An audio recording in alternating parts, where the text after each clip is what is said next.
Fase de grupo é uma história, playoff é outra e a final em si é outro campeonato. São 90 minutos mais acréscimos e o que acontecer depois. Bom momento, querido ouvinte. Eu sou Guilherme Andrade e futebol com VAR é igual transar com camisinha. Eu sou o Josué, do Haja Coração. Estamos aqui de invasor, né, nessa gravação. Eu sou o Matheus Santos. Que é o Michael Oliveira, mais uma vez. Eu sou o Roger Ochoa, do Haja Coração, e finalmente vamos ter uma Champions League onde o Real Madrid não vai ganhar. E está começando o Papo de Calçada. Swingando, swingando, swingando, swingando. Swingando, swingando, swingando, swingando. Todo mundo dançando por quê? Para animar a festa. Salve simpatia. Para animar a festa. Boa noite, bom dia. Então, pessoal, estamos aqui para mais uma semana aí, o nosso episódio que já está virando tradição, né? Tem gente que faz o episódio anual de Game of Thrones, nós fazemos o episódio anual de Champions League, apesar do nosso podcast não ser muito especialista em futebol. Ano passado nós estávamos, eu e Michael apenas, né, divagando ali algumas coisas, como eu já disse aqui para os nossos convidados, eu não sou um grande especialista de futebol europeu, eu gosto de assistir, mas não sou um grande especialista. Então trouxemos os especialistas, né? Esse ano temos especialistas, aproveitando a nossa iniciativa de convidar novos podcasts para vir aqui bater um papo com a gente. Então hoje nós temos o Josué e o Roger lá do Haja Coração, um podcast especializado em futebol. Então, antes da gente começar aí a bater esse papo sobre as finais da Champions League, gostaria de pedir para eles se apresentarem, falar quem eles são, de onde eles vêm, se torce para algum time aí, como é que é a história deles com a Champions League. Então, pessoal, eu sou o Roger, do Haja Coração, e queria saber que horas chegam os especialistas, porque não é a gente. Deram uma atrasada, eu acho. O torcedor do Internacional e rival do Josué, que é torcedor do Grêmio. E a Champions League acompanho faz alguns anos já. Eu sempre gostei de futebol europeu. Comecei a acompanhar naquela época do Arsenal, do Henry, dos times invictos. Que na época passava o campeonato inglês na Band aos sábados de manhã e assim tu vai acompanhando Champions League depois. Mas hoje meu time é o Barcelona, desde 2009, 10 que eu acompanho o Barça semanalmente, assisto praticamente todos os jogos. E estamos aí torcendo, né? Esse ano o Real Madrid fez o favor de não ir pra final. deixou o caminho livre, mas vamos ver. Tem uma pedreira pela frente aí, mais tarde a gente fala sobre isso. Então eu sou o Josué, sou de Gravataí, na região metropolitana de Porto Alegre, gremista, sócio, assíduo no estádio. Acho que eu já disse num dos casts do Haja Coração, antes de gostar de futebol eu gosto do Grêmio, tem essa escala de prioridade. Mas minha relação com o futebol europeu, eu já acompanhava mais questão de Copa do Mundo, que eram os jogadores, que eram os clubes, mas comecei a acompanhar mais ali realmente 2007, 2008, o tempo de esporte interativo na Band. A partir de 2010, 2011 eu comecei a acompanhar mais o futebol alemão. Eu gosto muito do futebol alemão, me chamou a atenção a seleção da Alemanha na Copa de 2010. Então eu comecei a acompanhar mais a Bundesliga. Foi justamente naquela temporada do primeiro campeonato, do bicampeonato com o Klopp. Então acabei pegando um carinho assim pelo clube, acabei me tornando torcedor do clube. Acho que hoje eu até às vezes eu pistolo mais com o Borussia do que o próprio Grêmio, porque o Grêmio eu já tô acostumado à peripécia que eles fazem, as eliminação idiota. O Borussia já não tô acostumado, então eu acabo dando uma pistolada a mais. Aí, claro, acompanhando um clube, tu acaba acompanhando muito mais o futebol europeu como um todo, jogos de Champions League, jogos de Europa League. Então, acho que essa é um pouquinho em breve resumo de como eu cheguei assim no futebol europeu. Boa. Deixa eu falar uma curiosidade em cima do que o Roger e o José estavam comentando. Tem a ver com Champions League, de repente alguém que tá ouvindo não lembra. Olha só como é a história. Na temporada 2003, 2004 começou a passar a Liga dos Campeões na Rede TV.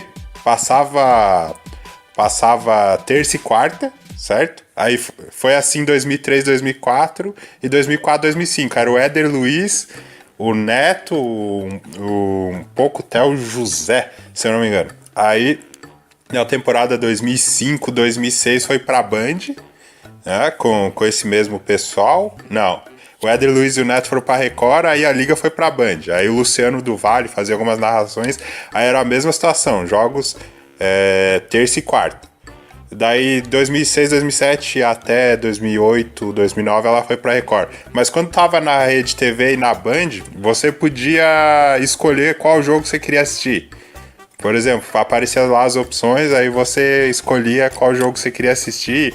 Aí eles faziam uma votação. Você acha que o Ronaldinho é o principal jogador do Barcelona? Esse tipo de coisa, você participava, mandava a tua opinião. Esse tipo de interação, eles davam o nome de esporte interativo.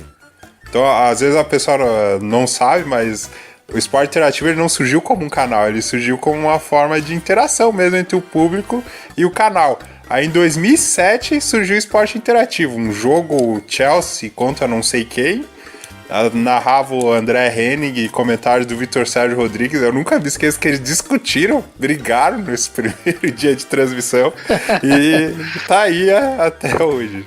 Não mudou muito desde então. Eu lembro da Champions League na Rede TV, olhei alguns jogos e eu lembro quando o esporte interativo era tipo um programa, exatamente. Ele, antes de ser um canal, ele era esse... Eles chamavam, né, esse programa de esporte interativo, né? Era esporte interativo na Band. Exatamente. Que daí até o esporte interativo tinha, que era a moda da época, aquele chat de SMS, tu mandava SMS pra responder quiz. O SMS custava tipo R$2,50 e a galera mandava uns 30, né, cara? Exato. Não, e a galera que acha que o Neto hoje é fanfarrão, vocês não viram o Neto naquela época.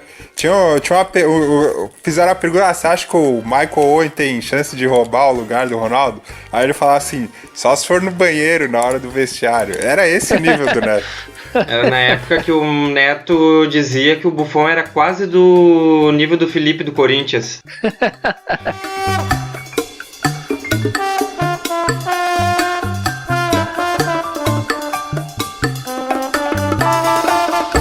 Vamos começar pelas oitavas de finais. Alguma surpresa aí pra vocês? Os times classificados? O que destacou aí pra vocês? A principal surpresa é que hoje é o futebol mais bonito da Champions League, o Ajax. Os caras tiram o Real Madrid dando um banho de bola tanto no primeiro jogo quanto no segundo. O primeiro jogo, apesar de o placar ter perdido por 2-1, jogaram melhor. E no Bernabéu eles dominaram o Real, né? Então, tanto que estão na semifinal aí merecidamente, né? Mais pra frente tira a Juventus. E o que tá jogando esse time do Ajax é impressionante, cara. Tá valendo um texto do André Rocha que ele fala que muitos brasileiros exaltando o Ajax, mas não são fãs de trabalho de longo prazo. Porque o Ajax, por mais que ele tenha sofrido aí com compras, com perda de jogadores, eles têm uma filosofia lá, se você não é corajoso, eu não lembro, se você não é corajoso, teu lugar não é aqui, algo assim. E realmente, essa ousadia, essa coragem deles está dando resultado. O curioso é que encontrou um outro extremo. O Real Madrid já desgastado, já cansado, estudado absurdamente. Sem Cristiano. Sem Cristiano Ronaldo, que era a referência lá no ataque, já... como é que é? Já deu, entre aspas. Você olha de fora e esse time já deu. Então tem que mudar alguma coisa aí pra voltar a vencer. Agora, eu quebrei a cara, porque quando o Real Madrid ganhou o primeiro jogo, o ano passado ele não estava tão bem no campeonato espanhol, o Barcelona disparou, mas ele conseguia ainda se impor em jogo grande. Aí quando ele ganhou na Holanda, eu pensei, eu não vi o jogo. O Real Madrid ainda tá poderoso ainda, em jogos grandes vai passar das oitavas. Quebrei a cara bonito. A maior parte do pessoal quebrou a cara, justamente que assim, no primeiro jogo lá na Holanda, o Ajax já jogou muito mais bola e o Real Madrid foi naquele jeito dele que ele tava nos últimos 3 anos. Vai aqui, dá uma sofridinha, daqui a pouco acha um gol, vai e passa. E aí, ele já sofreu muito para essa vitória na Holanda. Mas todo mundo pensou, não, bem capaz. Na Espanha ele reverte, pelo menos ele empata. E aí foi aquela surpresa que foi aquela partida do Ajax. O Ajax, ele... Como é que eu vou dizer? Ele não deixou o Real Madrid jogar dentro do Santiago Bernabéu. O Real, não foi aquela partida tipo, o Ajax jogou por uma bola. Não, pelo contrário, o Real Madrid estava jogando por uma bola dentro de casa. E o Ajax fez isso com a Juventus também depois, a gente vai comentar mais pra frente, mas da mesma forma que não deixou o Real jogar no Bernabéu, não deixou a Juventus jogar em Turim. Isso é um mérito e é um pouco daquela coisa do azarão também, né? Tipo, os caras perdendo em casa, o que pode acontecer de pior lá, né? Tomar uma goleada do Real Madrid no Bernabéu? Não vai pra cima, pô, tenta a vaga e, igual o Mike falou, esse lema deles aí, então faz jus, né? Se não tem coragem, né? Tanto que agora eles estão preocupados, né? Porque agora eles decidem em casa, então agora vai ser diferente. Porque que no sorteio agora contra o Tottenham eles jogam a primeira na Inglaterra e a segunda na Holanda, então vai ser uma situação diferente. Fora esse confronto aí, Roma e Porto teve alguma surpresa também? Porque a Roma, ano passado, teve aquele episódio com o Barcelona, né? Então, de certa forma, eu acho que se esperava mais. Não, a Roma se esperava mais dela como um todo essa temporada. Porque a Roma, ela se movimentou no mercado, trouxe até, que era o considerado o principal jovem craque do Ajax, que era o filho do Kluivert. Agora eu não me lembro qual é o nome do... Eu sei que o sobrenome é Kluivert, mas eu não me lembro o nome do guri. Então, movimentou no mercado, fez contratações, se reforçou e se esperava muito mais da Roma na temporada, e a temporada dela como um todo, ela acabou decepcionando. Não só na Champions League, ela ainda passou da primeira fase, mas foi eliminada pelo Porto, mas no próprio campeonato italiano, ela, se não me engano, não está nem em zona de liga, né? De liga, então... A Roma não foi nem só na Champions, foi a temporada dela como um todo que está sendo considerada muito abaixo da expectativa.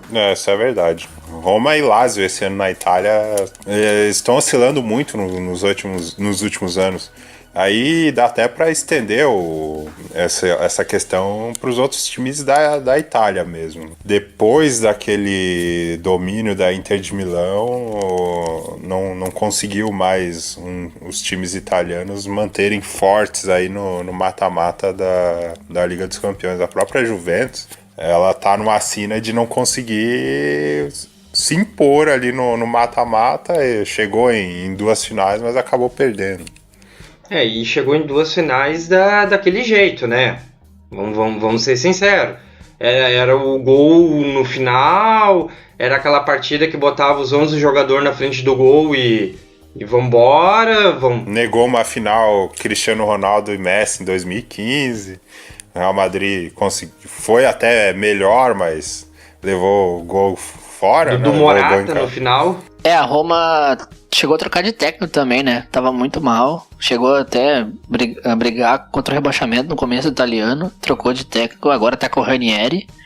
Que o Ranieri, apesar do título do Leicester na Itália, que ele consegue desenvolver suas melhores campanhas. Foi totalmente a temporada que era pra ser de afirmação, no fim foi de mudança, né? Só um comentário rapidinho. O Bayern de Munique, ele tá passando por um problema muito parecido com o Real Madrid, sem os títulos do Real Madrid. Ele precisa se renovar, existem alguns jogadores ali que são lendas no Bayern, mas já tá...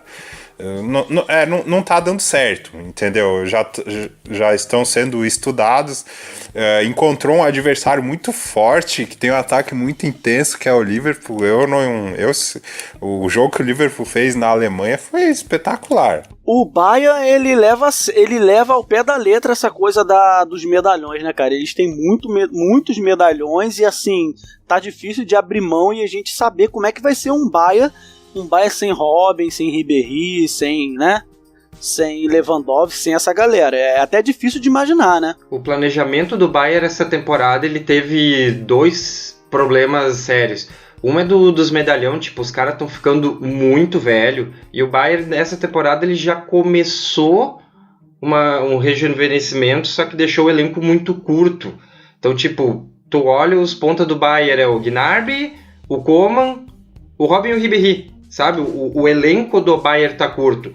A própria diretoria já entendeu que começou uma temporada de transição. Agora essa temporada já veio o Niklas Sully, zagueiro que era do Hoffenheim. Eles contrataram agora por 50, 60 milhões um zagueiro que é do Atlético de Madrid, um gurizão de 23 anos. Eles já estão vendo pontas, uma galera mais nova para justamente fazer o rejuvenescimento da equipe deles. Tem um certo domínio aí de Barcelona, de Real Madrid nesses últimos anos da Liga dos Campeões, e as equipes elas acabam investindo na intenção de ganhar o principal campeonato europeu, que em nível de competição tem gente que fala que é mais disputado hoje do que a própria Copa do Mundo. No mata-mata da Champions, eles é onde todo o teu investimento tem que valer a pena. Então é cobrança física, é cobrança mental, e igual foi falado, para a Bundesliga tá dando, mas quando enfrenta um Liverpool que tem uma liga mais forte, o combustível já ficou para trás. É mais fácil o Lewandowski sair do Supremo do que o do Bayern sair do Bayern. E o Bayern ele é campeão recentemente, ele venceu em 2013. É mais ou menos a história do Paris Saint-Germain. A diferença é que o Bayern ele já conquistou a Europa e o Paris monta elencos milionários e não consegue chegar nem numa final. Por falar em Paris, nós não comentamos a ramelada histórica do Paris mais uma vez nas oitavas, né? Tem até uma explicação psicológica aí. Eu gosto muito dessa parte. Às vezes até na empresa a gente consegue ver isso. Uma pessoa, ela consegue explicar muito bem uma situação pra ti, aí ela vai numa reunião gerencial, ela trava, ela fica nervosa, é a mesma pessoa com o mesmo conhecimento. Eu acho que muito isso acontece com o Paris Saint-Germain. E é tanta pressão pra eles ganharem essa competição, que quando chega no momento ali pra decidir, você pega um time mais cascudo, mais experiente, igual foi no outro ano com o Real Madrid, e agora com o Manchester United, que tá com um técnico novo, renovado, eles conseguiram dar a volta e o Paris Saint-Germain jogou melhor aquele jogo. Não conseguiu ter calma para administrar a vantagem. A gente ouve muito a galera falar, principalmente galera mais das antigas, falar o termo a camisa pesa. A gente escuta muito isso. E isso assim, eu não acredito nisso de forma literal, mas isso sim... eu acredito nisso quando a gente vai falar do psicológico. O Paris, ele não tem uma tradição na Champions. A mesma coisa do City. O City é um time muito grande, é um time poderoso. E o próprio Guardiola falou isso. O Guardiola deu uma entrevista. Exato. Quantos jogadores o City tem que já foram campeões de Champions? Aí eu não vou saber, mas eu sei que eu não sei quantos são, mas são poucos. Tô tirando o técnico, o Guardiola, que já foi campeão da Champions. Então, assim... essa coisa da camisa pesa, a galera gosta muito de jogar pra mística. Eu jogo pro psicológico. É diferente. E isso acaba... a gente pode cruzar até mesmo com o próprio Ajax. Aquela gurizada ali, ela não tem o peso de vencer a primeira Champions do Ajax, porque o Ajax já é tetracampeão. Exatamente, tetracampeão com um tri. Eles não têm esse peso nas costas. Com um tri nas costas, um tri seguido. E o Paris Saint-Germain tem um agravante que é o seguinte: o Manchester United, por mais que ele não esteja fazendo uma temporada boa, ele joga em alto nível. Ele enfrenta a City, ele enfrenta a Liverpool, ele enfrenta a Chelsea, a cobrança é grande. E o Paris na França, ele tem pouquíssimos jogos em alto nível durante o ano. Até, segundo o repórter do Esporte Interativo, tem a piada de que o Paris só tem 2 jogos por ano, que é a ida e a volta das oitavas. É as oitavas da Champions. Esse é o campeonato do Paris no ano. Sobre o City, o Guardiola já deu entrevista falando que o City é pequeno na Champions. Então, pra te ver que até ele reconhece. O Guardiola entende. Claro, até ele reconhece que o time dele não tem tamanho e camisa que a Champions exige, né? Eu acho que outra surpresa assim, que nós temos que comentar é o próprio Tottenham nessa Champions League, né? Porque o Tottenham também vem nessa de... o Pochettino não tem títulos, a equipe do Tottenham é jovem, mas não tem títulos. Eu mesmo sou um que seguido tô fazendo piada que o Tottenham joga como... é o Botafogo de Londres. Ele joga como nunca, mas perde como sempre. É verdade. Eu tenho um amigo torcedor do Chelsea que ele chamava o estádio do Tottenham de 3-Point Lane. Tinha até o St. Tottenham's Day, né? Vocês sabem? Como é que é isso aí? St. Tottenham's Day era o dia que o Arsenal passava o Tottenham na tabela e ia pra Champions. Não interessava a situação do Arsenal no campeonato. O Arsenal podia, acho que, perder 30 partidas no campeonato e dava um jeito de terminar na frente do Tottenham. E isso durou 20 anos, até a última temporada do Wenger. Aí o Wenger conseguiu até essa tradição quebrar, né? O Chelsea é um exemplo que dá pro o próprio City, o próprio Tottenham, o próprio PSG levar de exemplo. E em 2003, 2004, o Chelsea já estava em semifinal de Champions League. Olha quando é que o Chelsea foi vencer uma Champions League. Porque foi um processo, o time foi galgando, a cada temporada o time foi amadurecendo e aprendendo exatamente a jogar uma competição que é o nível da Champions, olhando pra cima, que era uma coisa que o Chelsea não tinha visão. Exatamente. O Chelsea antigamente, antes de ser comprado lá pelo Abramovich, o Chelsea via como um grande privilégio jogar a Champions. Eles não olhavam pra cima, eles não almejavam o título, eles almejavam fazer uma boa campanha, eles almejavam passar da fase de grupo e ganhar o dinheiro que isso rendia. Depois do Abramovich, o Chelsea começou a ver, opa, temos um bom elenco, podemos olhar pra cima. E isso ainda assim demorou. O Chelsea só foi ser campeão da Champions em 2012. E com uma final traumática no caminho. E estacionando um ônibus contra o Barcelona. Mas eu não vou entrar nesse mérito. Não, mas isso é o mérito, Michael. Isso é o mérito. Tá bom, o Mourinho fez escola. Olha só, ano passado a gente tinha conversado sobre como a partida Roma e Barcelona influenciou a partida Juventus e Real Madrid. Não sei se tu lembra, Guilherme. Se o Roma não faz aquela virada contra o Barcelona, o Juventus não jogaria o que jogou. Isso é fato. E eu acredito que isso se repetiu esse ano da seguinte forma. A virada do Ajax contra o Real Madrid, ela estimulou, indo para outra partida das oitavas, a Juventus a acreditar que ela podia ganhar do Atlético, porque no primeiro jogo, na Espanha, a Juventus ela já saiu derrotada, já saiu desclassificada, ela não conseguiu jogar bem. O Atlético jogando futebol, se bobear no mesmo nível, até melhor do que quando ele foi para a final, quando ele ganhou o Campeonato Espanhol lá em 2014. Mas você vê como é o futebol, um time adversário que consegue reverter uma vantagem, fez a Juventus acreditar que ela podia virar e virou. Eu não acreditava quando as pessoas falavam 3-0, 3 gols de Cristiano Ronaldo. Eu achava um exagero, mas foi o que aconteceu. Dizer que eu achava que seria possível, porque aí de novo eu volto naquilo que a gente estava falando. A Juventus, embora tenha batido na trave aí nos últimos anos, a Juventus sabe jogar Champions. A Juventus é bicampeã, embora faça tempo que não ganha, a Juventus é bicampeã, a Juventus joga Champions. E é o time que mais perdeu finais. Se não me engano, são 7. É verdade, infelizmente. Ela sabe jogar, mas não sabe ganhar. Exato. Não, aí é que tá. Eu falei que sabe jogar. Saber ganhar é outra história. Quando bate lá no final, bate com um elenco um elenco real, com o Cristiano Ronaldo, que agora não é mais, porque o Cristiano Ronaldo tá lá na Juventus, mas aí é outra história. Mas eles sabem. Outro MSN. Exatamente, o MSN. Eles sabem jogar Champions. Isso é o que eu falo que é a diferença pro City. Olha o elenco do City, amigos. O próprio Davi Silva, ele deu uma entrevista dizendo que parece que quando eles vão jogar Champions, eles tremem. E até o Guardiola até respondeu ele depois falando, olha, se ele sente isso, é coisa dele, porque eu não sinto, né? Então... ainda bem que falou isso, né? Já pensou ser igual aquele jogador do Grêmio? Eu tive caganeira a noite inteira, era só água. Pesa no psicológico do jogador individualmente, assim que a gente não entende. O City é sim um time que se tornou grande, virou grande, né, depois da compra e tudo mais, igual o Chelsea, né, também, mas assim, o Chelsea pelo menos já ganhou a sua Champions, o Chelsea pelo menos já conquistou a sua Europa, perdeu a porra do Mundial pro Corinthians, perdeu. Não deixou legado, mas ganhou. Exatamente, mas já conquistou a Europa.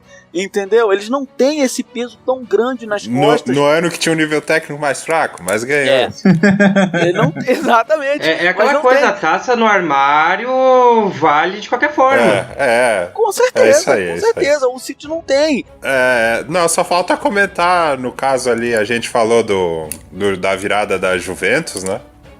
Teve a comemoração clássica do Simeone, os Corrones. Eu achei muito...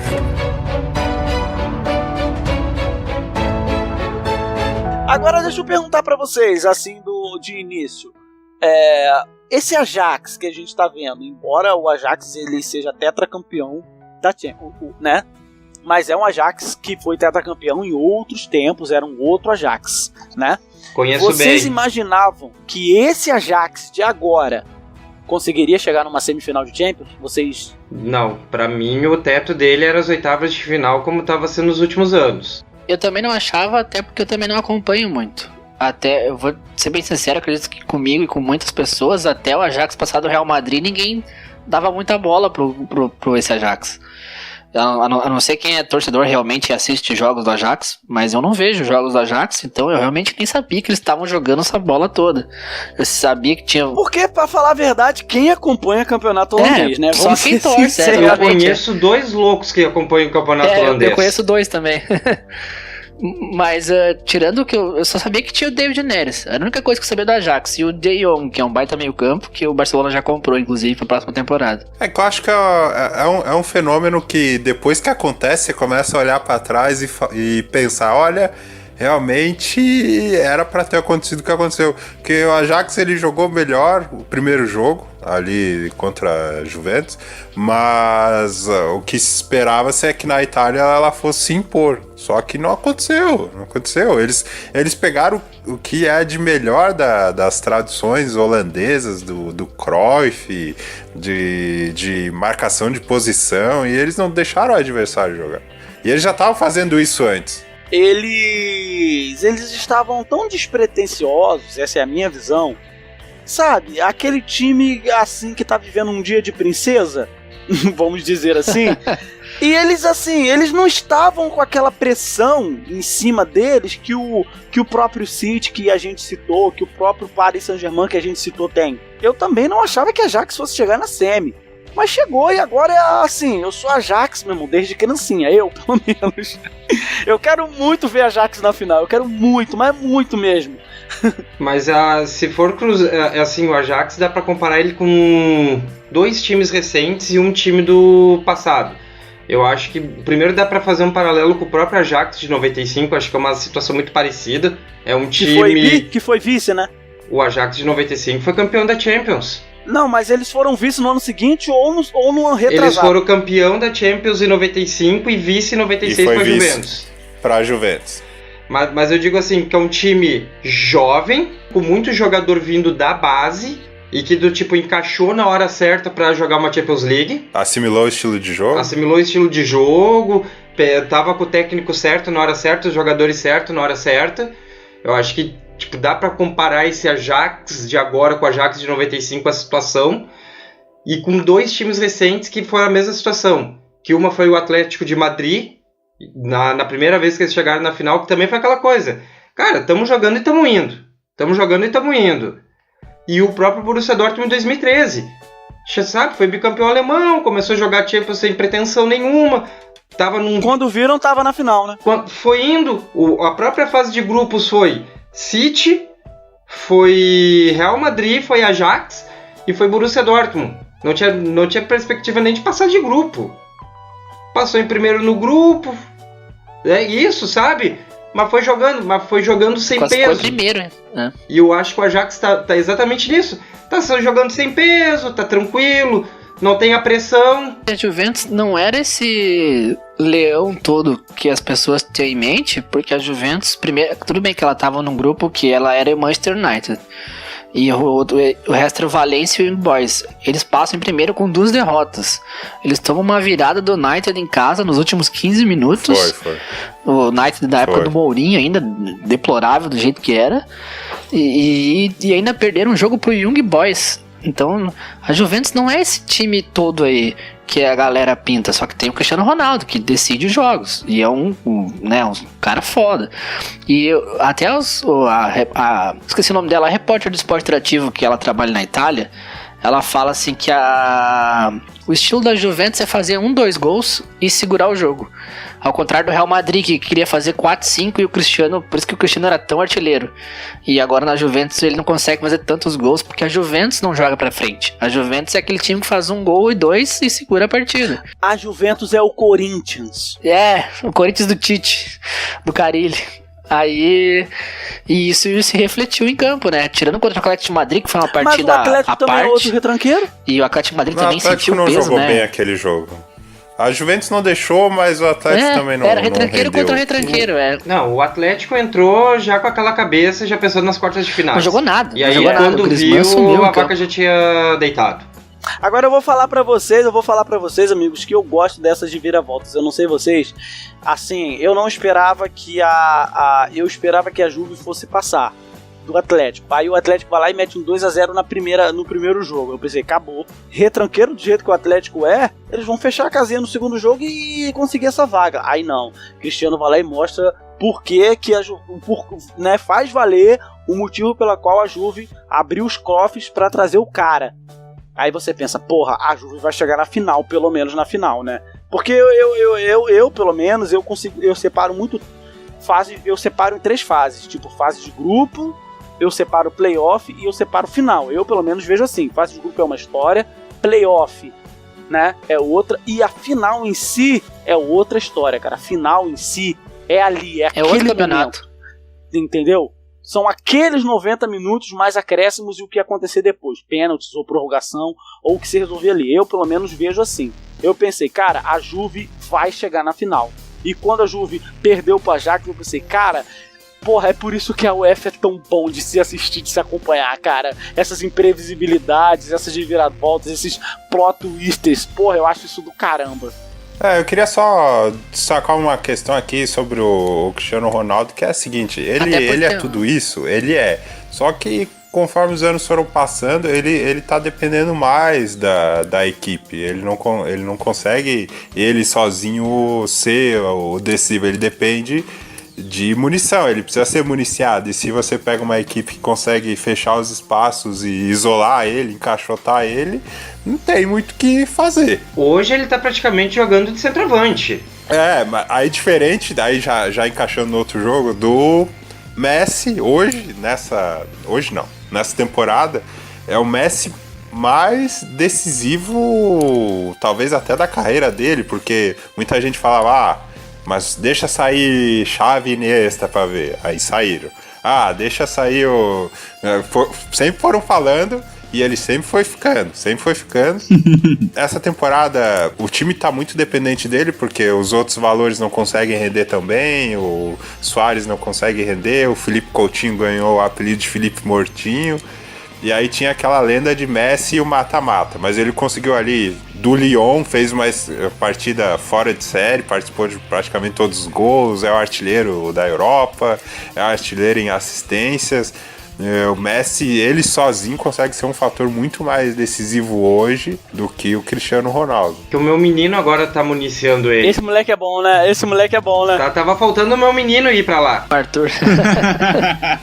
Mas é que o pessoal esquece que futebol é esporte coletivo. O Cristiano, ele ganhou 3 Champions seguidas porque nas costas dele tinha Kroos, Modric e Isco, entendeu? Exatamente. O pessoal esquece que o futebol não se joga sozinho. Craques ganham jogos. Boas equipes ganham campeonatos. E a Juventus não tem uma boa equipe no geral. Era um time bom que ganhava alguns jogos e ia longe na Champions, mas como um time não era tão sólido quanto aquele Real Madrid que o Cristiano tava jogando. Tanto que o Real Madrid tá numa naba, né? O Modric não tá jogando nada, o Kroos tá pra ser vendido. Então todo o time no geral decaiu, né? E sobre o Barcelona, realmente o Messi tá numa temporada espetacular, melhor que nas últimas 4, 5 anos. Apesar de não ter tantos jogadores ao seu lado que tem jogado muito, ele consegue fazer o time jogar, né? O Dembélé, quando entra, joga bem. Ainda acho que não é o favorito. O Cristiano Ronaldo, ele é sensacional. Ele é o melhor jogador do planeta na atualidade. Só que o Messi, assim, de novo, em minha opinião, ele não veio desse mundo, cara. Por isso que a galera chama ele de ET. O Messi, ele é sobrenatural, cara. Porque o que esse cara consegue fazer, às vezes, em campo... Puta, aquele gol no Fred ali, que ele dá um caneta no Fred, velho. Caralho, vai se fuder. Eu li na internet que o Fred, ele não embarcou pra jogar contra o Everton. Ele ficou lá em Barcelona procurando o Messi. Eu li no site. Mano, aquele gol ali foi espetacular, tá louco. Foi por isso que o United tomou 4-0, né? E tá até agora procurando, né? Mas se o Manchester teve algum mérito na primeira partida, foi não deixar o Messi na zona de conforto. né? Porque pelo menos isso eles conseguiram. Agora no segundo jogo, Sim. o cara chutou 2 bolas ali e meteu gol. Engraçado que eu acho que o Cristiano esse ano, o Messi esse ano não tem nem concorrente no planeta Terra. A temporada do Cristiano foi boa, mas não para quebrar as barreiras da Itália. Aí você falou do jogo lá em Manchester, já entrando aqui nas quartas de final, acho que por mais que o Barcelona coletivamente não esteja tão bem essa temporada, aí entra um outro aspecto que é a própria defesa. O Piqué tá em grande fase, ali tá conseguindo controlar bem a defesa, que era um problema das outras temporadas. E foi fundamental lá em Manchester, ou em United, como dizem os outros comentaristas. E na segunda partida ele também fez um bom jogo. Então, às vezes, quando o Messi não é tão ativo, o que essa temporada tá bem incomum de encontrar, o Piqué consegue se sobressair nos jogos fora de casa. E o Messi, quando tem a chance, ele faz a diferença. O Messi, ele precisa de um espaço, né? Você deu um espaçozinho pra ele assim, ou ele fatalmente de duas uma, ou ele vai botar o companheiro na cara do gol, ou ele vai fazer uma finalização que você não esperava, assim. Um chute que tu não sabe de onde saiu. É que esses times jogam pra esses caras, né? A Juventus tem que jogar pro Cristiano e o Barcelona tem que jogar pro Messi, porque eles são muito acima dos outros. Então eles vão acabar decidindo. Então se o time não jogar pra eles, não tem por que tu ter esses jogadores no elenco, né? A Juventus não pode ser um time que faz 2 gols e fica atrás. Não pode. Tu tem um cara na frente como o Cristiano, tem que dar a bola pra ele. O problema da Juventus, o Messi ele consegue hoje circular em várias regiões, tanto que ele consegue fazer ali a parte do meio para frente, líder de assistência, e ele consegue ser o melhor atacante e goleador. Só que o Cristiano precisava que o Dybala rendesse mais, só que ele não rende, é impressionante. E eu acho que vem muito também de característica de jogo, é a própria escola italiana mais defensiva, mais reativa, mais no contra-ataque. E a Juventus é enraizada nisso. Então, assim, por mais que o Cristiano seja o cara decisivo, eu acho que também vai muito daquilo de avaliar se era realmente ele era o cara certo, a grana certa para ter investido para levar eles um passo adiante na Champions. Ele era sim, na minha opinião sim. Mas aí é que tá, quando a Juve caiu, o que os jornais falaram? Vocês viram, né? Só o Cristiano não foi o bastante. Eu acho que sim. Porque a Juve, ela não tinha um time astronômico, mas ela tinha um time muito bom. Com o Cristiano, teve aquele plus a mais. Mas é isso que vocês falaram. A Juve, ela precisa aprender a jogar diferente. Essa coisa de fazer 1-0, 2-0 e retrancar, não vai funcionar, cara. Não vai dar, né? Tu não adianta ter um cara que é o melhor atacante do mundo e jogar atrás. Já que você falou em jogar diferente, aí eu queria entrar no meu ponto aqui, que é o seguinte, até por notícias que a gente lê, por declarações dos jogadores, até por biografias que saíram, a pintura que tem, né, o quadro pintado é que o Guardiola ele seria uma pessoa perfeccionista. É uma pessoa perfeccionista, um estudioso do futebol, que gosta de ver cada detalhe, cada situação que passou desapercebida para que ele possa melhorar. Só que quando chega em Liga dos Campeões, ele leva isso à enésima potência. Por que eu tô dizendo isso? Porque já faz algumas temporadas, ou 2 no caso do City, 3, que o time joga de um jeito na Premier League, mesmo quando mais exigido, nos jogos de alta intensidade, e quando chega no mata-mata ele muda o estilo de jogo. Isso, claro, é ousado tudo, mas o time não tô botando a culpa nada disso, tô fazendo um comentário. O time não tá acostumado a jogar naquele sistema e às vezes acaba cobrando preço, como cobrou ano passado do Liverpool e cobrou esse ano no confronto contra o Tottenham. Mas, claro, o clássico iguala os desiguais, tanto que quando teve Tottenham e City na Premier League foi um jogo bem sonolento. Mas é que tem tem um aspecto aí que eu teve uma entrevista dele falando que assim, ó, ele tá disputando a Premier League ponto a ponto com o Liverpool, e ele precisava do time inteiro para jogar contra o Crystal Palace no final de semana. Então o que ele pensou? Ele pensou em poupar o De Bruyne, por exemplo, para jogar no sábado, porque digamos que o City não tivesse conseguido um grande o resultado contra o Tottenham na ida, ainda teria a volta para se salvar. E a Premier League não. Como faltam 4 jogos, se ele perde um e o Liverpool passa, não tem mais o que fazer. Porque hoje o City só depende dele. O City tem 4 jogos para jogar e o Liverpool 3. Se o City ganhar os 4 é campeão. Então se ele perde um, ele teria que ganhar um jogo e torcer pro Liverpool perder um jogo. E o Liverpool não enfrenta mais ninguém de forte, só time fraco. Então era a aposta do tudo ou nada, entendeu? Eu entendi a estratégia dele, mesmo não concordando, só que ele tá naquela coisa assim, ó, ele precisa ir atrás dos 2 campeonatos e precisava do time inteiro nas 2. Então ele pensou, nem que digamos que eu perca pro Tottenham por 1-0, eu não consigo reverter em casa. Foi essa a lógica que ele usou. Deu certo até certo ponto, porque ele conseguiu ganhar do Crystal Palace, conseguiu ganhar do Tottenham de novo na Premier League, no jogo depois da eliminação. Só que, claro, o Tottenham teve aquele jogo insano, que teve gol no lado e tudo, e no fim acabou eliminado, né? E querendo ou não, eles venceram em casa, né? Só não foi o bastante, né? Ele fez isso ano passado contra o Liverpool, já tinha feito isso contra o Barcelona lá em 2015, entendeu? Então quando chega nesse momento de que é o grande momento da temporada, ele dá uma virada na chave. Mas contra o Liverpool teve um jogador expulso também, né? Aí o jogo foi 3-0, não tinha muito o que fazer, né? Sim, vendo de fora, eu acho que ele fez certo. Conseguiu perder de 1-0 fora de casa, primeiro jogo. Resolve em casa. E era pra ter sido 1-1, né? Porque o Agüero errou um pênalti, né? Pois é, entendeu? Então, poderia... É aquela coisa, né? Eu poderia, o se, né? E aí... A gente sempre fica pensando em como seria se fizesse assim, se fizesse assado, né? Mas assim, eu acho que ele não fez errado, não. Agora eu queria perguntar pra vocês, que vocês comentaram aí, né? Que camisa pesa, tem time que é acostumado a jogar Champions, não sei o que, é outro tipo de campeonato. Na opinião de vocês, tem técnico que sabe jogar Champions e tem técnico que sabe jogar Liga? E isso é diferente, faz diferença o técnico? Pra mim, sim. Eu acho que o próprio exemplo que a gente pode pegar é o próprio Klopp. Tá, ok, ele tá tendo uma boa campanha agora no inglês, ele foi bicampeão pelo Borussia, mas eu enxergo ele como aquele técnico mais pro mata-mata. E por quê? Porque no mata-mata, por mais que tu precise de tática, tudo, tu também precisa ter aquela dose de explosão, de motivação, de olha, vamos lá, próximo jogo tem que dar tudo em campo. Então eu acho que sim, o mata-mata ele depende muito também de como o técnico gerencia a equipe. Eu acho que o caso mais clássico que a gente pode, assim, dos últimos tempos é o Ancelotti. O Ancelotti quase não ganhou o campeonato italiano com o Milan, mas ele acumula Champions League com o Milan.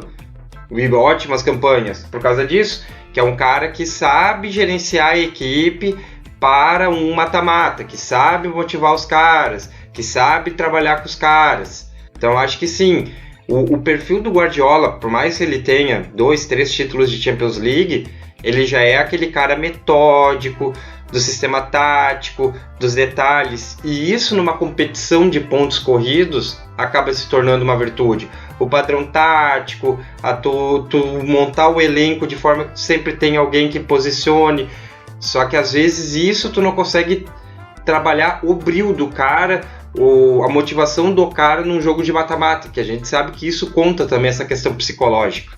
Eu ia citar também o Guardiola de exemplo, mas eu ia citar que ele foi mudando o estilo dele, porque no início da carreira ele conseguia atuar bem estrategicamente, tanto em pontos corridos quanto em mata-mata. Primeira temporada dele que ele ganhou tudo, o Barcelona ele não vinha bem, ele vinha quebrado, vinha de um Ronaldinho Gaúcho mal, ele quase nem se classificou para a Liga dos Campeões. Aí ele conseguiu reerguer o grupo, que era praticamente o mesmo, dispensou algumas peças que já não funcionavam mais. Aí ele tinha aquela estratégia de o jogo deu uma apertada aqui na marcação, inverte Messi e Eto'o de lado, confunde a marcação, abre espaço. E ele conseguiu tanto no espanhol ser bem sucedido, quanto na final contra o Manchester lá em Roma. No segundo ano ele caiu na semifinal, ônibus estacionado, cada um ganha do jeito que não é demérito, né? Mas enfim, No outro ano saiu o Ibrahimovic, ele conseguiu colocar o 4-3-3 dele de novo, que funcionou tanto no pontos corridos quanto no mata-mata. Ele perdeu, o único campeonato que ele perdeu foi pro Real Madrid, mas tinha uma rivalidade muito grande lá com o José Mourinho. Aí no ano seguinte eu acho que ele começou a ir mais para esse estilo de longo prazo, que foi até no ano que ele perdeu o espanhol pro Mourinho. Aí ele ficou um ano sabático fora, e depois, vocês repararem, ele muda os estilos dele quando ele vai pro mata-mata, e ele acaba caindo dentro da própria estratégia dele.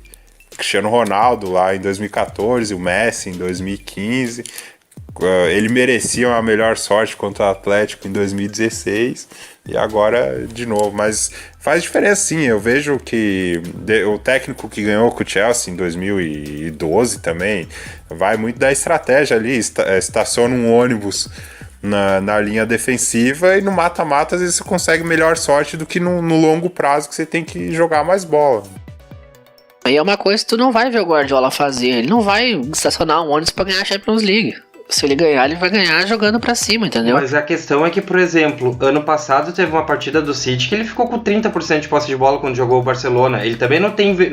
E isso ele mudou um pouco. Ele não tem um pouco mais de vergonha de pedir pro time dele dar um lançamento, de pedir pro time dele ser mais defensivo. A questão é que ele fazendo isso, ele não consegue se achar mais no mata-mata. Ué, mas o mata-mata também teve, por exemplo, no Bayern, no primeiro ano ele foi eliminado pelo Real Madrid, do Cristiano. Que foi 4-1 na Alemanha. 4-0, foi um baile.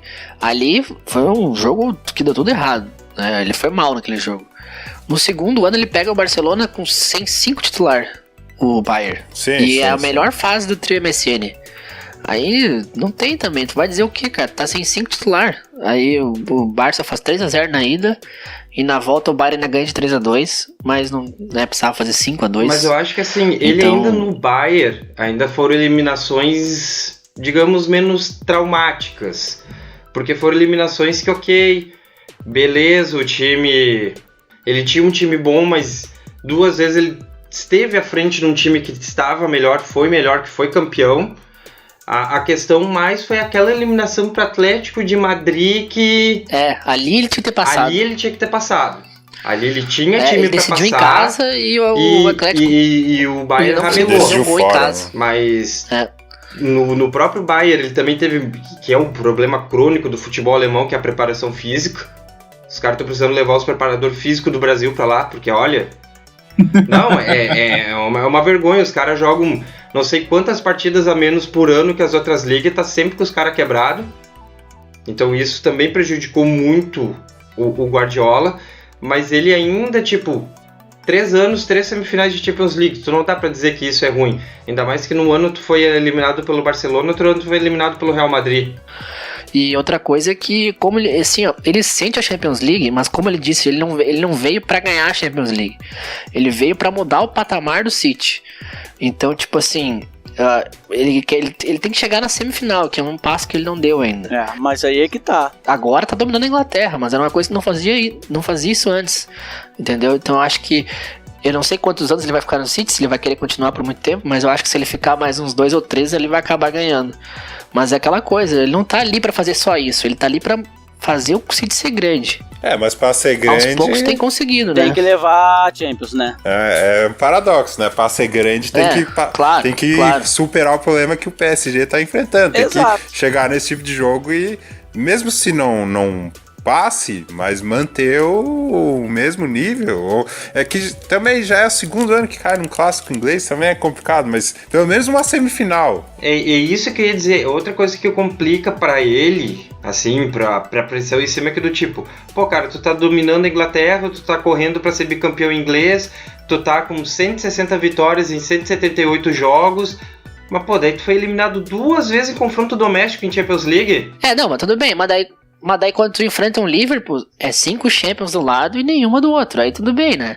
Agora do Tottenham tinha que ter ganho. Mas é confronto doméstico, nessa hora não tem taça. É igual os É a mesma coisa que tu pega a Libertadores de 2017. Eu acho que tem, o confronto mais difícil do Grêmio foi o confronto doméstico contra o Botafogo. Não, tudo bem, mas daí tu pega o São Paulo, foi campeão em cima do Atlético Paranaense e enfia no 4, tá ligado? Eu acho que mesmo confronto. Inter no ano seguinte. E no outro ano foi eliminado por um time do Grêmio muito pior.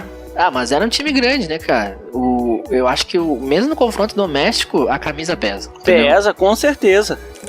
Tem um confronto doméstico e tem um adicional ainda. O Tottenham, assim como o Liverpool, eles pegaram um City, que o City era, em tese, superior na Inglaterra. Então era a chance deles de devolver, de jogar tudo que precisava ser jogado. E jogou, né? O segundo jogo foi espetacular. Só que daí teve o problema da zaga. Foi um jogaço. Só golaço.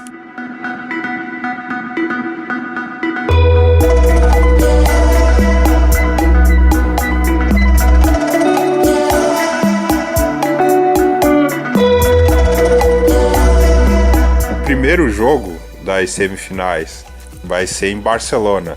E é um jogo imprevisível. Esse é imprevisível mesmo. Aliás, essa Liga dos Campeões, ela tá muito imprevisível. Porque, querendo ou não, o Real Madrid, ano passado, por mais que ele não tivesse bem na Espanha, ele tava forte, assim. A gente sempre espera que eles vão chegar, né? Exatamente. E essa liga tá muito imprevisível. Ajax e Tottenham os dois times vão dar 100%, vai ser jogo 100% aberto. Agora, esse primeiro jogo na Espanha é complicado, porque se o Barcelona der ao Liverpool um bom contra-ataque bem encaixado, o trio ofensivo é muito perigoso. É muito forte. O trio ofensivo do Liverpool é muito forte. E o Barcelona, se ele quiser ir pra final, é essencial ele não tomar gol nesse primeiro jogo. Nesse jogo, vai ser decidido aí. Se não tomar gol e fizer tipo um 2-0, tudo bem. Agora, se fizer 1-0... 1-1, 2-1 é perigoso. 2-1 é perigoso, É perigoso, é. E a zaga do Barcelona, apesar de estar bem, é lenta, né? O Piqué, por mais que ele é um bom zagueiro, ele é lerdo. E o Liverpool tem o Van Dijk, né? Isso. Até saiu um meme essa semana que o Van Dijk não toma um drible faz uns 6 meses. Aí então, o Messi tomando um suco assim. Van Dijk não leva um drible faz 6 meses. Quando os caras começam a puxar essas estatísticas zicadoras, é certeza que o Van Dijk vai tomar um drible que nem o Boateng tomou aquela vez. É verdade. Teve um do Manchester que levou um do Messi, eu não lembro o nome dele, que foi no meio campo, que ele tentava caçar. O Phil Jones. Depois levou a caneta aí, né? Uhum. Mas eu acho o Liverpool hoje é o favorito, cara. Eu torço pro Barcelona e sei que tem um time, tem o Messi, que se o Messi estiver inspirado não tem pra ninguém, mas como time hoje mais sólido que tem jogando melhor futebol é o Liverpool. Pra mim, acho que é o favorito aí, cara. Pois é, o primeiro jogo na Espanha ainda, né? Decide em casa. Se fosse ao contrário, mas decide em casa. E o Barça tem um histórico péssimo fora de casa na Champions League. Faz alguns anos já. Então a gente tá falando de semifinais já, né? Não, calma aí. Não, pera aí. Vocês não vão falar nada do VAR, não? De anular um gol no final do jogo que o narrador fez uma das melhores narrações que eu já vi de um gol. Cara, super emocionado, mas não valeu. Sim, mas aí é porque os narradores eles entraram num consenso. Tanto, até o Luiz Roberto, que é o narrador da Globo, que narra geralmente aqui pro Rio, né? Ele falou assim, a gente agora adotou uma coisa de a gente vai narrar o gol. Porque a gente não quer perder a emoção da primeira narração, entendeu? Então saiu o gol do Caboclo lá, a gente vai lá e vai narrar. Se o VAR anular o gol, anulou. Se não anular, o gol já vai estar narrado. E eu acho isso legal, eu concordo com isso. Mas pra quem acompanha a NFL é bem isso. O cara vai lá, grita o touchdown, faz tudo. Depois, não valeu, paciência, gastei voz, mas era isso. Agora e essa discussão? Já que o Gui trouxe essa discussão e ele puxou o VAR. Eu vi muita gente falando que o VAR, e eu não sei se vocês já falaram disso no começo, de que o VAR ele tira, né, a emoção do futebol e tudo mais. O que vocês acham? Eu queria... A minha opinião sobre esse assunto é a seguinte, eu discordo muito, até por falar daqui, a NFL não deixou de ser um esporte emocionante por causa da tecnologia, o basquete não deixou de ser um esporte emocionante, o vôlei, o tênis, tudo tem tecnologia, porque, assim, são momentos que interferem no resultado final. Então, se é algo discutível que vai interferir no resultado final, e você tem a tecnologia para resolver esse problema, tem que usar. O jogo, ele foi espetacular, não deixou de ser espetacular por causa disso. Eu lembro que antes de existir o VAR, a discussão da tecnologia era muito por conta disso. Tira a emoção por causa daquela conversa do bar e essas coisas assim, mas acho que é muito do saudosismo. Acho que eles, como o VAR ainda tá começando, engateando, depois da Copa, essa é a primeira temporada, a temporada 18-19. Então, muitos erros, atrapalhadas acabam acontecendo. Não vou nem citar o caso do Brasil, que é um negócio... O Brasil sempre se supera, né? Aí, então, o pessoal que critica ele por conta dessa emoção, ataca. Mas acho que daqui a alguns anos vai estar todo mundo acostumado e vai ser igual o basquete, o vôlei. Mas outra coisa que eu digo, eles dizem, que corta a emoção. Eu já discordo. O pessoal esquece que frustração e raiva também é emoção. Mas exatamente. Exatamente. Então dá mais emoção, porque tu imagina, eu vou pegar um exemplo agora da final do Gaúcho, o gol do André. O estádio inteiro comemorou, não sei porquê, daqui a pouco o juiz só fez o sinalzinho, ficou o estádio quieto naquele clima de tensão. E agora? Ferrou. Foi, não foi, foi, não foi. Aí o juiz cancela, já o estádio inteiro estoura, vai te fuder, não sei o que, nananã. Tava, não tava. Então assim... Eu acho que no fim ele dá mais emoção ainda. Porque todo mundo tá dupla, olhando. Né? Começa feliz, termina com raiva. Isso, mas todo mundo tá olhando o lado da torcida do City, que comemorou um pouco e teve aquele balde de água fria. Mas e a torcida do Tottenham? Os caras saíram do inferno ao céu em 30 segundos. Esqueceram desse outro lado também. E deu até um consolo, assim, pro City, entre aspas, né? A gente teve a chance ali e não... Um dia depois, ele deu uma entrevista que ele falou assim, que perguntaram sobre o VAR, né, o que ele achava do VAR, porque o VAR eliminou o time dele praticamente, e ele falou assim, porque o Pochettino, que é o técnico do Tottenham, ele era contra o VAR, né. Aí o Guardiola, na entrevista, no dia depois, que era já pro jogo da Premier League, ele falou assim... Eu continuo a favor do VAR, mesmo o VAR eliminando meu time. E se vocês lembrar bem, o City passou do Swansea com o gol do Agüero, com o empate 2-2, que foi irregular. E ele falou, né? Ele falou isso, se vocês lembrarem, meu time passou de fase na Copa da Inglaterra com um gol irregular, né? E você tem que pensar que se eu passo irregular... O pessoal do Tottenham vai ficar triste, e eu não queria isso, entendeu? Ele falou assim, eu não queria ganhar de um jeito irregular. E ele falou, ainda deu uma alfinetada no Pochettino, que ele falou no final assim, olha, tem técnicos aí que não gostavam do VAR, quem sabe agora eles mudaram de ideia. Isso aí não é nem alfinetada, isso aí é uma apunhalada. Perfeito. Ô Matheus, você que tá comentando aí que assiste a Premier League também, queria levantar uma questão pra ti e pra todo mundo, que eu não sei até que ponto isso pode ser decisivo, mas vamos lá, vamos jogar pimenta aí na discussão. Liverpool e Barcelona. O Barcelona, o campeonato espanhol virou um negócio protocolar nos últimos anos aí. E ele tá bem encaminhado. Então, em tese, ele pode poupar jogadores. O Liverpool não. O Liverpool ele tá numa disputa acirradíssima, dependendo do que acontecer aí... ele pode não depender apenas das próprias forças, pode torcer contra, e ele vai ficar em duas frentes, sendo que no formato Premier League ele ainda não foi campeão.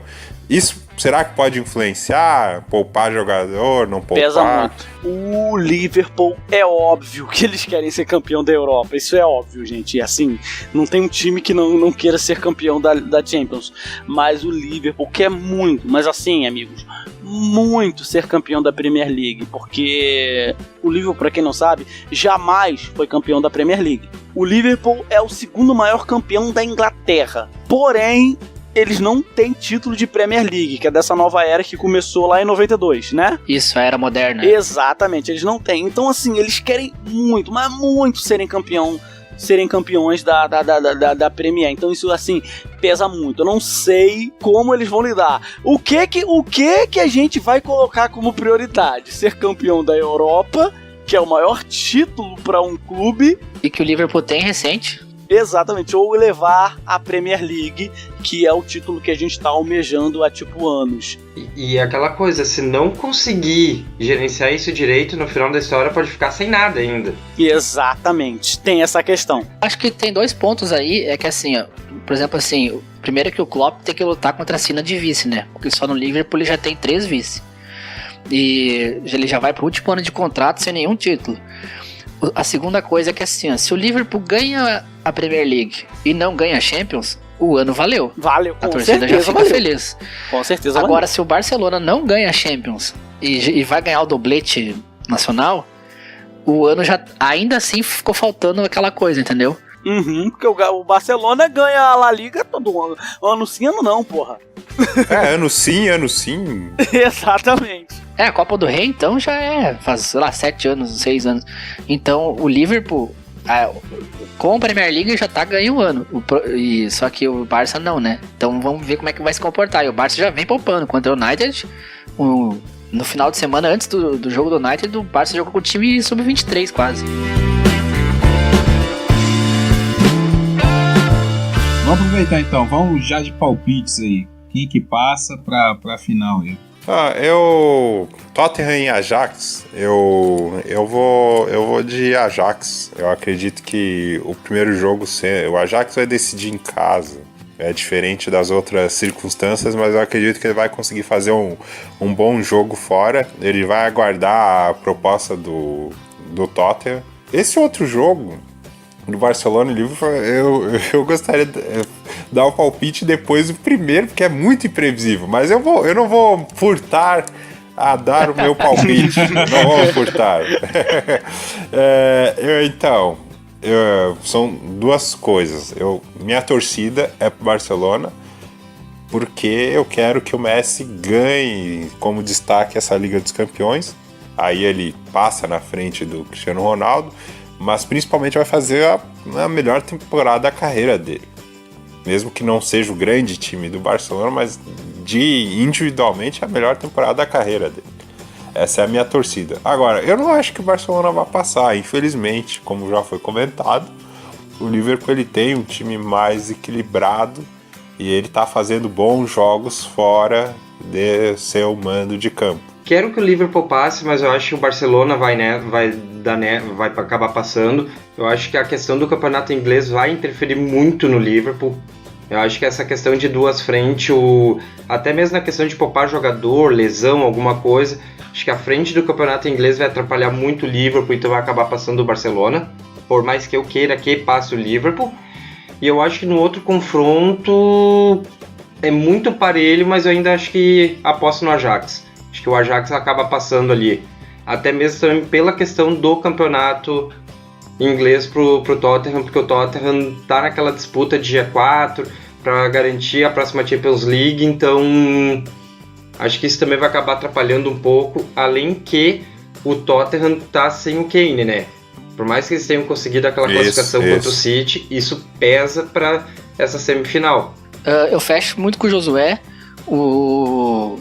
Acho que passa Ajax decidindo em casa. É um time que está mais sólido. O Tottenham não tem o Kane. O Tottenham precisa brigar pelo G4. O Arsenal e o Chelsea estão ali na cola. Ele está em terceiro, o Chelsea em quarto com os mesmos pontos e o Arsenal em quinto com um ponto a menos. Então o Big Six está liderando o inglês, né? Todos os 6 primeiros os 6 grandes estão nas 6 primeiras posições, e tirando o City e o Liverpool que estão brigando pelo título, os outros 4 estão brigando pelas últimas 2 vagas da Champions. Então acho que o Tottenham também não pode largar o inglês de mão, e acho que dá Ajax. E sobre o Liverpool e Barça, talvez um pouquinho clubista a opinião, acho que por causa do inglês mesmo, como o José disse, acho que passa o Barça, porque o Barça vai poder botar reserva. Se quiser botar reserva agora, até o final do espanhol, vai ganhar igual. Acho que o Liverpool vai ter que jogar tudo na Premier e na Champions, não pode largar de mão nenhum dos dois. Então acho que o fator físico pode fazer diferença. O Barça pode jogar 2 jogos em 10 dias, em 15 dias, enquanto o Liverpool vai jogar 4, 5 jogos em 15 dias. Então talvez isso pese, e acho que pode passar o Barça. E Se não passar o Barça, eu vou ficar com 2 corações, porque ao mesmo tempo que ver o Liverpool ser campeão, que eu adoro o Liverpool, também ia ser muito massa ver esse Ajax campeão, mas acho que passa Barça e Ajax na final, e se der Barça e Ajax, acho que o Barça leva essa, porque o Messi tá inspirado.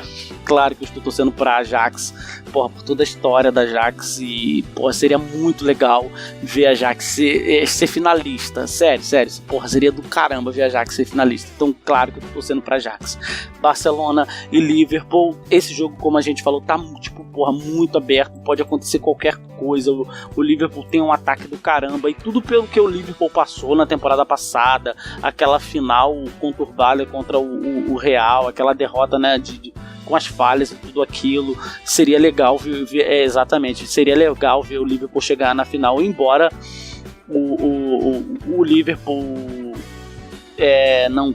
não ganhe Champions desde, se eu não me engano, 2005, né? Sim, 6 foi do Barça. Exato, temporada 2004 e 2005. Então, a minha torcida é Ajax e Liverpool na final. E aí na final, eu sei que seria muito difícil, mas eu ainda vou torcer pra Ajax. Sério, meu coração virou Ajax, né? A gente sempre escolhe os fracos e os oprimidos. Né? Cara, a primeira aí, Tottenham e Ajax, pra mim é bem difícil. Sim, é o jogo que eu quero acompanhar por causa da imprevisibilidade mesmo. É sentar e abrir uma cerveja. Cara, o ruim é só o horário, né? Mas tá bom. Mas sei lá, cara, vou ser o do contra aí e vou com o Tottenham. E a outra eu vou realmente torcer pelo Liverpool. Apesar do que vocês falaram aí, do número de jogos, o cansaço pode bater. Eu falei isso ano passado, eu tô meio cansado de Barcelona e Real Madrid. Real Madrid mereceu o tricampeonato. Mas, cara, fica só na Espanha essa porra. Vamos mudar isso aí. Vou torcer pelo Liverpool. Momento cultural. O crime fala pra mãe. Seguinte, minha dica cultural vai para a área motivacional. Pessoal, que a gente fez o episódio de indicação de livros, aí teve aquela pergunta que o Bruno fez, que a quem a autoajuda ajuda, né? Essa pergunta é difícil, mas para quem gosta de documentários de motivação, de pessoas que tiveram dificuldade e conseguiram se reerguer, eu tava assistindo outro dia da Netflix, que é do famoso aí palestrante motivacional Tony Robbins. Ele tem um documentário no Netflix chamado Eu Não Sou o Seu Guru. Aí ele faz um evento que dura alguns dias, as pessoas participam, elas vão lá, compartilham as experiências delas, tá passando por uma depressão, por uma situação difícil, qualquer coisa, um problema de família que seja, e aí se expõe, fala pra ele qual é o problema, e ele vai questionando ali, te provocando pra fazer você enxergar a vida de uma outra forma, superar aquela situação. É legal que tem pessoas que passam problemas até inimagináveis, né? Eu aqui, privilegiado dentro da minha realidade, pessoas que foram abusadas, que tiveram qualquer tipo de situação bem grave, bem lamentável, e elas conseguiram se erguer, se encontrar, e isso mostra que a gente também consegue, né? Se essas pessoas passaram pelo que passaram, conseguem encontrar um propósito na vida, a gente também consegue. Então fica aí a indicação, Netflix, Eu Não Sou o Seu Guru. Vai lá, Matheus, tá contigo. Passei, olhei para um lado e toquei porra. Choque de cultura. 79 filmes pra se assistir enquanto dirige. Eu queria muito indicar esse livro pra galera, sério. Porra, que livro do caramba, velho. Essa galera do Choque de Cultura tá sempre se superando, eles são muito bons. Quem conhece o canal, o trabalho dos caras, sabe do que eu tô falando, eles são muito bons. E aí os caras vêm com esse livro. Porra, cara, que livro sensacional. É literalmente isso. São 79 filmes pra você assistir enquanto dirige, e as 79 indicações são divididas entre os 4 personagens lá do Choque de Cultura: o Rogerinho, o Julinho, o Maurílio e o nosso querido e amado Renan. Assim, é muito bom. Quem já leu, quem já ouviu falar sabe o que eu tô falando. Quem não leu pode procurar, que é entretenimento na certa. Eles indicam 79 filmes e as indicações sempre são bem curtinhas ali, né? Bem enxutas. Assim, é muito bom, sério, é muito bom. É divertido demais, é engraçado demais, é aquele humor totalmente livre de estereótipos, sabe? E quando eu falo livre de estereótipos, eu tô falando de coisas extremamente distantes do que a gente tá acostumado, do que a gente cresceu acostumado a ver em Praça é Nossa, Zorra Total, essas coisas que a gente... É uma parada, assim, a parte disso, né? A parte disso. Os caras são realmente muito bons e, assim, porra, vamos dar um valor. O livro, porra, tá baratinho, compra aí e vamos ver o que esses caras têm a dizer sobre esses 79 filmes. Eu tô lendo, tô na metade, tô já até achando assim, porra, quando acabar eu quero esquecer pra poder reler de novo. É muito bom. Fica aí como dica pra galera, pros ouvintes. Pra quem da bancada hoje aqui não leu ainda, pode procurar, e para quem dos ouvintes também, 79 filmes para se assistir enquanto dirige, da galera lá do Choque de Cultura. Então, queria começar agradecendo o convite, foi um prazer, foi muito legal gravar, a conversa estava muito boa, falar de futebol é sempre um prazer.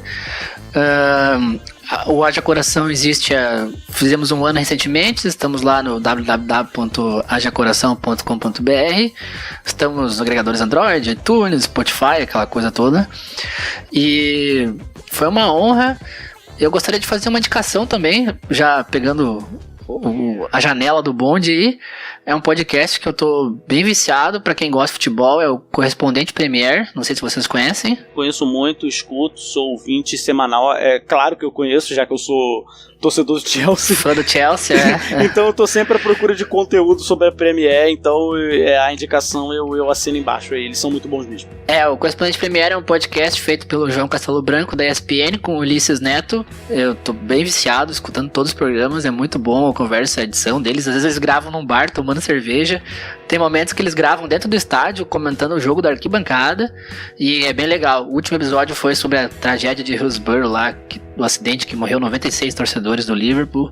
Então, o programa nem sempre é só sobre jogos, normalmente às vezes algumas histórias, curiosidades e tal, enfim, é bem legal, tô viciadaço lá, Correspondente Premier. E o Haja Coração, né, escutem lá, foi um prazer, e passa a bola pro Josué. Eu queria agradecer o convite, agradecer a participação, papo bem legal sobre Champions League, trocamos uma ideia sobre também, estendemos um pouco até o assunto além dos jogos, para a situação de times, a situação do Guardiola, um papo bem legal, agradeço novamente o convite. E como dica cultural, vou seguir nessa linha do futebol, eu vou indicar o livro A Sombra de Gigantes, uma viagem ao coração das mais famosas pequenas torcidas do futebol europeu. Esse livro ele é do Leandro Vinoli, ele é mais conhecido no Twitter como Corneta Europa. Tive o prazer até de ir no lançamento do livro e conhecer ele pessoalmente, cara, três gente boa. Esse livro, que ele fez um tour pela Europa, indo só naqueles times famosos B.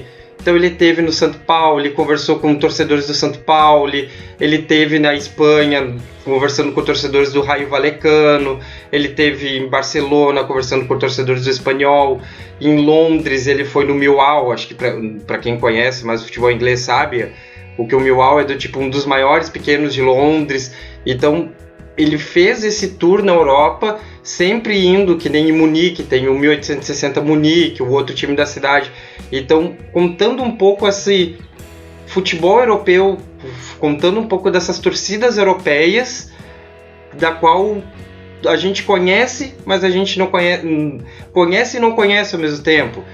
Sabe que os times existem, sabe que tiveram em algum momento uma relevância histórica, mas ver ali os relatos dos torcedores hoje em dia sobre isso é uma experiência muito legal, é um livro muito legal, A Sombra de Gigantes. Beleza, nós que agradecemos pela participação de vocês, Quando o Michael lembrou, né, que a gente tinha que gravar esse episódio sobre Champions League, foi o primeiro podcast que veio na minha cabeça para a gente convidar e participar aqui. Então, realmente, muito obrigado por terem aceitado o convite. A casa está de portas abertas para vocês, sempre que quiserem.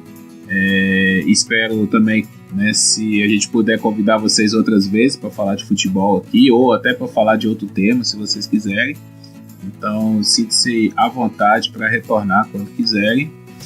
E só para deixar uma indicaçãozinha bem rápida também, uma sériezinha meio controversa que tá na Netflix, que é o TOA. Assim, é uma ficção científica meio hardcore e até demais, e acho que é até difícil de entender a história, mas me pegou nesse final de semana e eu maratonei, assim, um episódio depois do outro para querer saber o rumo da história. Então fica aí para quem gosta de ficção científica. TOA tá na Netflix, super fácil, e curte lá. Para encerrar aqui, gostaria de agradecer aos ouvintes também por terem acompanhado aí o nosso podcast. Como eu disse para os meninos, não é uma especialidade nossa falar muito sobre futebol, mas a gente gosta muito de futebol também. Então, sempre que dá, a gente tenta falar alguma coisinha sobre futebol aqui no Papo de Calçada. Vocês já sabem as nossas redes sociais, @Papo Calçada, no Facebook e no Twitter. Compartilha lá, comenta, dá o seu feedback pra gente. O nosso blog é papodecalçada.podcast.blogspot.com. Também pode deixar comentários, tá? A gente tá sempre vendo os comentários. Logo, logo nós estamos chegando ao episódio 100. Nós queremos fazer alguma coisa especial aí, não sei, né? Estamos planejando, mas não sabemos direito o que vai vir. Virá alguma coisa boa, com certeza. Gostaria de falar também que a gente tem um grupo, nós iniciamos um super grupo lá no Telegram. Então, se você ouvinte quer conversar com a gente também, estamos esperando vocês lá nesse grupo para tentar aproximar, né, da galera, saber o que o pessoal que nos escuta pensa também, quem são essas pessoas. Tá joia? Mais uma vez, muito obrigado a todos que participaram e até a próxima aí, galera. Valeu. Valeu.